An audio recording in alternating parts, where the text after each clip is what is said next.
La relativité générale est un aboutissement d'une évolution conceptuelle qui part de la mécanique classique, passe par la relativité restreinte et aboutit à une description géométrique de la gravitation. Il montre d'abord que la gravité newtonienne peut déjà recevoir une interprétation géométrique, notamment à travers l'idée que le mouvement inertiel suit des trajectoires privilégiées dans l'espace et le temps. Le principe d'équivalence entre masse inertielle et masse gravitationnelle permet ensuite de rapprocher la chute libre du mouvement inertiel et d'ouvrir la voie à une géométrie de l'espace-temps dépendante du champ gravitationnel.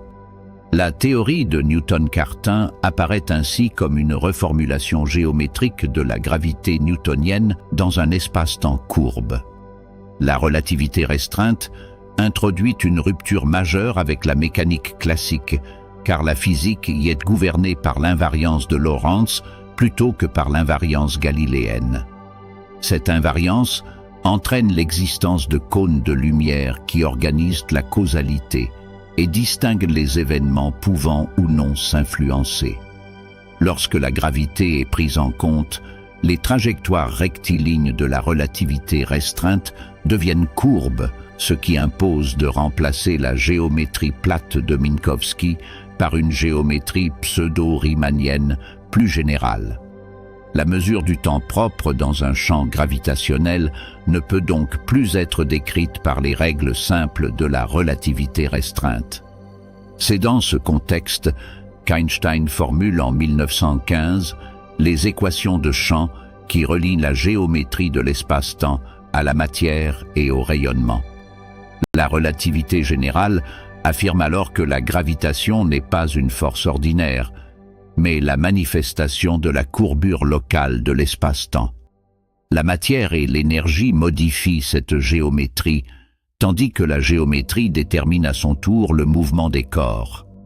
L'idée célèbre de Wheeler est que l'espace-temps dit à la matière comment se déplacer, et la matière dit à l'espace-temps comment se courber.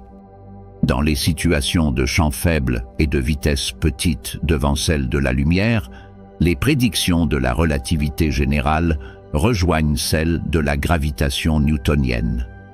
La théorie se distingue aussi par sa covariance générale, car les lois physiques y gardent la même forme dans tous les systèmes de coordonnées.